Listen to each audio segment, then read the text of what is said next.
In 1989, a playwright who had spent years in prison became the president of Czechoslovakia.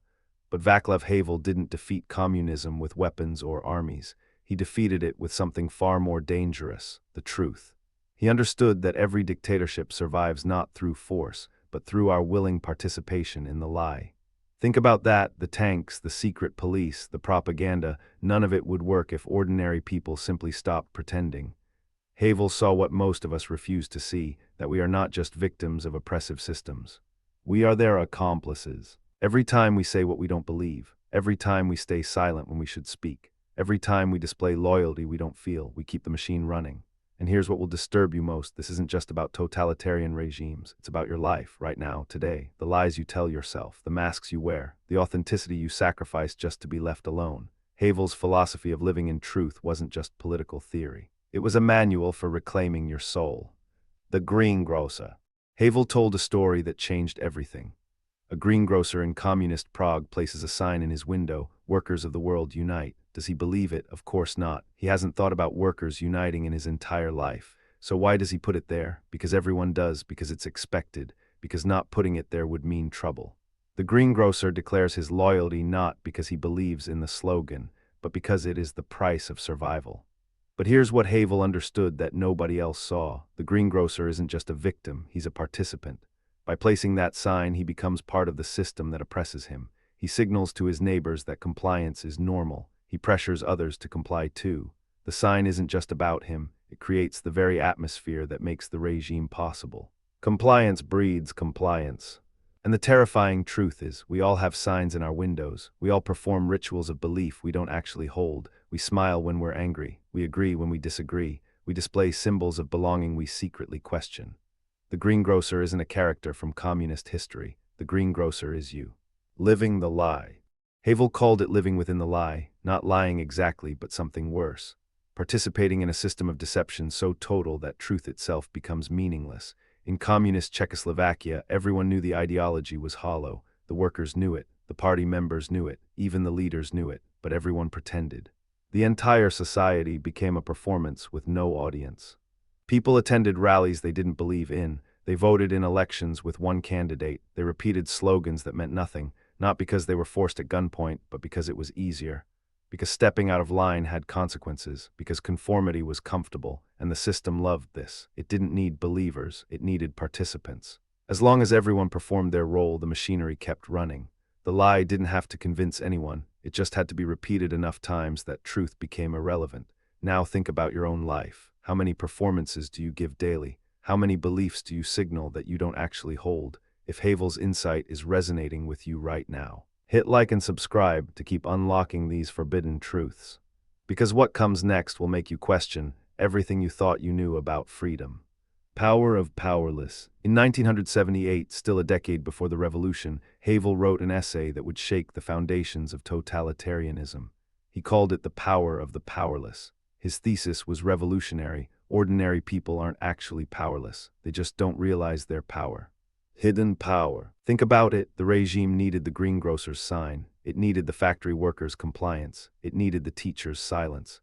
Without these millions of small surrenders, the entire system would collapse, which meant that every person held a piece of the regime's power and could withdraw it at any moment. The power of the powerless lies in the fact that the system requires their participation to exist. This was Havel's genius. He saw that totalitarianism was not a monolithic force imposed from above. It was a web of complicity woven by everyone from below, and webs can be torn, one thread at a time. If the greengrocer removed his sign, just one man, one sign, he would tear a hole in the fabric of lies. Others might see, others might follow. One act of truth. The system's greatest fear is an armed rebellion, its authenticity. Living in truth. Havel proposed something both simple and terrifying: living in truth. What does that mean? It means refusing to participate in the lie, not through grand gestures or heroic acts, but through small, daily authenticity. The greengrocer removes his sign. The worker stops attending meaningless rallies. The teacher tells students what she actually believes. The citizen stops pretending. Living in truth means aligning your outer life with your inner convictions. This sounds easy until you try it, because living in truth has costs. The greengrocer might lose customers. The worker might lose his job. The teacher might be reported. The citizen might be watched. Havel himself spent years in prison for his truth-telling. He He was interrogated, isolated, broken, and yet he kept writing, he kept speaking, because he understood something profound. The moment you live authentically, you become free, even in prison. The regime could control his body, but not his soul. By refusing to participate in the lie, Havel created what he called a parallel polis, a space of truth within the world of lies. A small island of authenticity that proved another way of being was possible, and islands, he knew, can become continents. Parallel structures. Havel didn't just write about living in truth, he organized it. Throughout the 1970s and 80s, he helped create what dissidents called parallel structures, underground universities, samizdat publishing, band concerts, illegal theaters. These weren't just acts of rebellion, they were acts of creation. Building truth from scratch. While the official culture produced propaganda, the parallel culture produced meaning. While official institutions demanded conformity, parallel structures celebrated authenticity. While the regime tried to atomize society into isolated, fearful individuals, the parallel polis rebuilt genuine community. The parallel polis does not fight the regime directly, it simply ignores it and builds something real. This was strategic genius. By not attacking the regime head-on, the parallel structures avoided giving it a clear enemy to destroy. Instead, they simply demonstrated that another way of living was possible, and that demonstration was more subversive than any bomb. Every authentic conversation was an act of revolution. Every honest poem, every real friendship, every moment of truth-telling. The parallel polis proved that the regime's power was an illusion, sustained only by universal pretending, and illusions once exposed tend to shatter. The Velvet Moment. November 1989. The Berlin Wall had just fallen, and in Prague something extraordinary began. Students gathered to commemorate a 1939 protest against Nazi occupation. Police attacked them brutally, but instead of scattering, people came back, more of them, every day. The parallel polis was surfacing. Velvet Revolution. Within 2 weeks, 500,000 people filled the streets of Prague. They didn't have weapons, they didn't have a military strategy, they had something more powerful, they stopped pretending. When enough people live in truth simultaneously, the lie simply collapses. The regime tried everything, threats, propaganda, half-hearted reforms, but nothing worked because the spell was broken. People had remembered who they were. The system that had seemed so permanent, so unshakable, disintegrated in 11 days. No civil war, no bloodbath, just the quiet withdrawal of consent that Havel had predicted years before. On December 29, 1989, Vaclav Havel, the imprisoned playwright, the persecuted dissident, was elected president of Czechoslovakia. The greengrocer had finally removed his sign, and a nation followed. You're in a regime. Here's where this gets personal, because Havel's insights don't just apply to communist regimes. They apply to every system of conformity, including the ones inside your own head. Think about the signs in your windows, the performances you give every day, the masks you wear. You post opinions you don't fully believe to fit in online. You agree with your boss when you think he's wrong. You stay silent at dinner when someone says something that contradicts your values. You live a career you didn't choose because it's what was expected. You maintain relationships that drain your soul because ending them would cause conflict. The tragedy is not that we lie to others, it is that we eventually forget we are lying. The inner regime is more insidious than any external one, because at least under communism, people knew they were pretending. They maintained a private self, a secret truth. But when you've performed in authenticity long enough, you lose track of who you really are. You become your own greengrocer, oppressing yourself with false displays. The revolution Havel described isn't just political, it's psychological, it's spiritual, and it starts the moment you stop pretending. Small truth. Havel never asked people to become martyrs. He asked them to start small, remove one sign, tell one truth, be authentic in one moment. Every small truth creates space for larger ones. This is the most practical wisdom from his philosophy. You don't have to transform everything overnight. You just have to stop lying in one area of your life. Maybe it's admitting to yourself what you actually want from your career. Maybe it's having that honest conversation you've been avoiding. Maybe it's expressing an opinion you've been hiding because it's unpopular. 1. Identify one lie you're living. 2. Find the smallest true act possible. 3. Perform it without seeking approval. 4. Notice how it changes you. Each act of truth-telling strengthens the muscle. Each authentic moment makes the next one easier, and the ripple effects are unpredictable. Your truth inspires others. The greengrocer who removes his sign doesn't know who's watching. He doesn't know whose courage he's awakening. He He just knows he can't pretend anymore, and that's enough.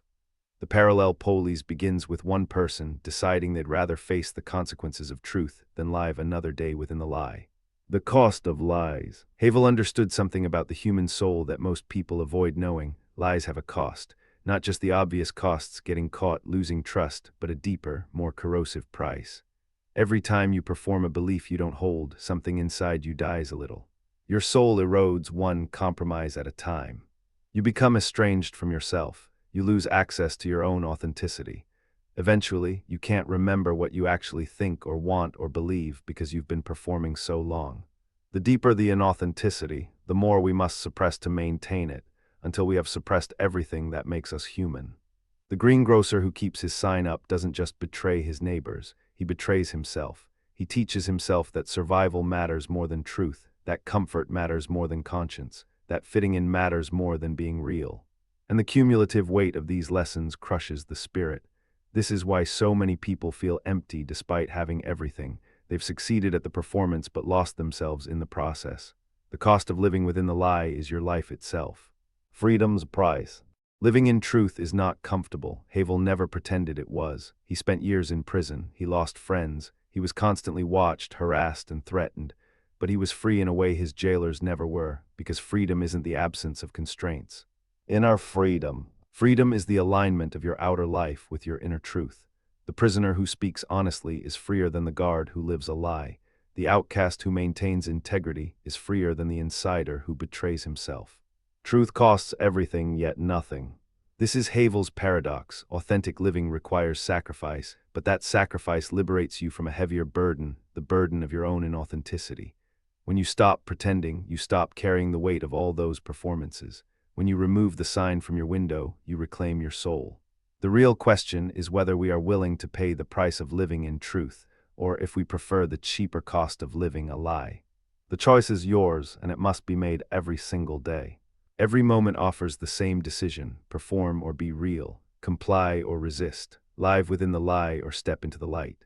Vaclav Havel showed us that totalitarianism doesn't survive through force alone, it survives through us, through our small compliances, our daily performances, our willingness to display loyalty we don't feel. The greengrocer's sign is in every window, including yours. The lie needs you. But Havel also showed us the way out, not through grand revolution but through small authenticity. One truth at a time, one removed sign, one honest conversation, one moment of being real in a world that rewards pretending. The salvation of this human world lies nowhere else than in the human heart, in the human power to reflect, in human meekness, and in human responsibility.